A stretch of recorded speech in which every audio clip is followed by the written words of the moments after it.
Hey everyone, this is Rich Hazley. I am your professor for Poli-Sci 100 Section 13, and obviously this is not a semester like any other, and so I wanted to start out so you can see my face and to introduce myself to you and to kind of replicate as much as possible what we would do if we were meeting in person, and also recognize that it is strange for all of us, but we will do our best by engaging with the class, finding assignments that can work to have us think about the topic in the class and to make sure that everyone is successful as they can be. One of the most important things is that I will try to be as accessible as possible to you. When we meet in person, I would see you twice a week. People could come by my office hours, things like that. Now we're going to rely on technology to allow us to do that. So I have office hours from Tuesdays from 11 to 12:15 when I will be available. We can do that by Zoom. It'd probably be easier if you send an email me to ahead of time if you know, so that we could set up a specific time within that window. The nice thing about this class as well is that because it's asynchronous, which means that we do not meet, even though our class is scheduled at a particular time, Tuesdays and Thursdays from 12:30 to 1:45. We don't actually meet then. That is another time when we could set up a Zoom call or to touch base if needed. There's also email. We've all, I think, gotten good at that. So my email is on the syllabus. It's all over the Beachboard site, and so I'll tell it to you here. It's rich.hazley, Haesly, at csulb.edu. So, please reach out to me, and if you have any questions, ask early, ask often. Do not worry about asking a question that you think is silly or something like that. The worst is that I will tell you that the answer is available, for example, on the syllabus or somewhere else on the Beachboard site. But I recognize that you have many different classes. Some of the classes are set up in different ways, and so a little bit of guidance might be helpful. So please go ahead and do that, and reach out to me. We also have a great graduate assistant for this course, Nathan Cruz, who will be helping me throughout the course.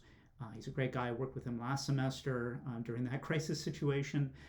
So he's familiar with the course. He's familiar with me. And so he is also another resource you can reach out to in terms of emails, sending drafts of papers. He'll be helping me in all those ways throughout the course, so you can reach out to him as well. Hopefully I'll try to get him to do a welcome video so you can see his face as well, so you know who you're dealing with when you send an email or you set up a time to talk with him if you have any questions. There's already an extra credit assignment that I have posted for you. It's on the discussion board. And that is with 200 students and online. It's hard to get to know who we are and things like that. Not all of you are going to be doing a welcome video. So instead what I've done is I have put together a series of 5 basic questions to allow you to introduce yourself to me and to the rest of the class. For fair game, I did it first. I posted mine so you can find a little bit more about me.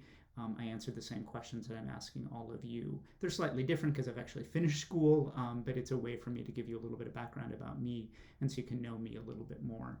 The overview of the class, the best way of doing that is to take a look at the syllabus, which is listed on Beachboard under content. A lot of the action in the class is going to be on the content tab in Beachboard.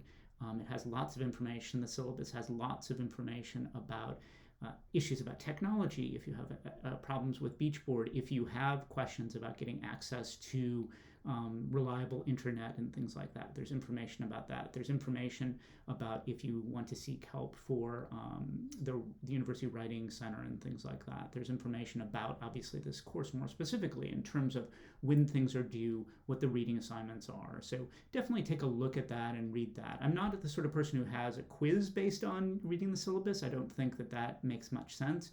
But I do say that it is a document that is meant to have a lot of information. You may have to read it multiple times, but you're not reading it so you take a test. You're reading it so that you actually know what you've gotten yourselves into for signing up for this class. The extra credit assignment, I forgot to say, is due Thursday at 11:59 p.m. So you post the answers to the questions that I ask, and that'll give you 5 points on the first exam. So you will have extra credit before there's even any credit for the class. So certainly take advantage of that, and it will be a great way for me to find out who's in the class And feel free to comment on other people's as well. It might be an interesting way for you to set up virtual study sessions. Another way in which you can get feedback on your essays you write for this class is you know that everyone's writing the same essay, or perhaps writing the same essay. You could agree to kind of read each other's papers and give comments based on whether it makes sense and whether there are any grammatical errors, proofreading, things like that. So it's not required, but it might be a way to get connections in a time where we're not as connected as we can be and as we should be and as we want to be. So that might be a way to do that. The overview of the class is that there are 3 exams, multiple choice exams, and then there are 3 essays that you write throughout the class. And so there's more information about those under content in the syllabus. It explains those things. There's essay prompts for each of the 3 essays. I give you 3 options. I like to give people enough rope to hang themselves, but also some choice as a way for you to think about the sort of paper that you want to write. And I give some examples and suggestions about how you might approach that paper to make it creative and hopefully more engaging.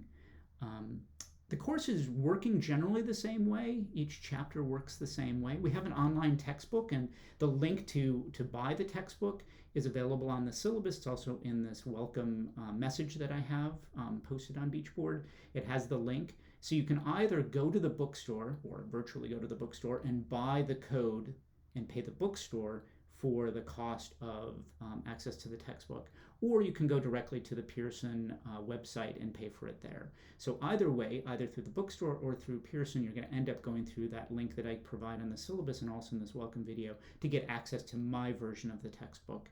And so once you pay for that, then you'll have access to it. They also have a nice deal that you get 2 weeks for free, and especially interesting for those people who have financial aid issues, it hasn't come through yet, or if you're actually not sure you're going to be taking this class and you want to sort of experience it before you actually go all in and take the course. So take advantage of that if that makes sense to you. And so what each chapter will do is that you will read the textbook, the chapter, and we actually have 2 textbooks as part of our class. They're all bundled together on the same platform. But the one major one is the Greenberg and Page, The Struggle for Democracy. And then there's also the Mona Field, California Government and Politics. It's bundled together with the Greenberg and Page book. So once you buy access to one, you get both of them. But you read the assignments from the textbooks that are listed there on Beachboard. And then I have a series of PowerPoints that I have put together, and then also video lectures that go with those PowerPoints. And so you can choose the time that you want to do it. You could do it during a regular scheduled class time. You can do it 4 a.m. You can do it both of those. It's really up to you. Take advantage of the asynchronous nature of this course to kind of review those things. In addition to the PowerPoints and the video lectures that I put together, there are also within the PowerPoints links to videos and a couple of readings, but mostly videos that expand these ideas and show that these ideas are ripped from the headlines. They're ones that are being discussed. I usually try to use things that can be darkly humorous, so I use John Oliver clips. I've used some clips from The Daily Show, things like that as a way to kind of lighten the mood for some of the discussion of things that can be a little bit depressing and difficult, but definitely take a look at those. They're fair game for the exam. They're also really great resources as you're writing the essays. So definitely want to take a look at those. And then one other thing I want to say is that the online textbook that we have has a number of quizzes and assignments that are embedded within it. You are not responsible for any of those. You do not need to turn those in. Your grade is going to be determined by the performance that you do on the 3 essays and the 3 multiple choice exams. You're free to do the work in the online textbook if you find that useful as a reading check, as a way for you to make sure that you're engaged with the material, but I won't grade it. If you have questions about it, you can certainly ask me or ask Nathan, but that's not part of your formal grade. So I just want to be clear about that. And so we're really going to start out a little bit slowly for this semester, or a way to think about it is for you to get ahead of the game a little bit.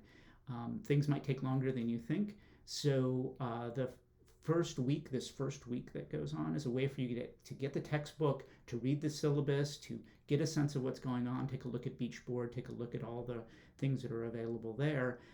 And then we'll start the following week officially. But you can get ahead. Once you have the textbook, you can start reading the materials, you can start looking at the lectures. I have all of those posted, so you can start on that right away if you want to. I would suggest starting a little bit early just because Chapter 2 on the Constitution is really pretty extensive. When I teach it normally in a face-to-face, it takes 3, or sometimes 3.5 class periods to go through all of that material. I have it listed on the syllabus as just taking a week. So that would be a pretty extensive week. But one way of kind of buying yourself a little bit of time is maybe starting on Chapter 1 even this week, and maybe even get a little bit ahead on the readings and on the assignments, just so that you can get started on that and hit the ground running. But most importantly, I just wanted you to see my face. You'll be seeing it in video lectures, but I want you to recognize that this can be interactive. There are ways in which we can make that interactive, and I want to make sure that you know that I am a resource, not just about how the American political system works, but also for you to ask questions about the larger political world, but also ask questions about the material as you prepare for the exams and the essays. If you have any questions and concerns, definitely email me, and I will try to get back to you as soon as possible. We can start setting up meetings if we need to, but enjoy the last few hours of summer, and I look forward to fall 2020 with you. Thanks.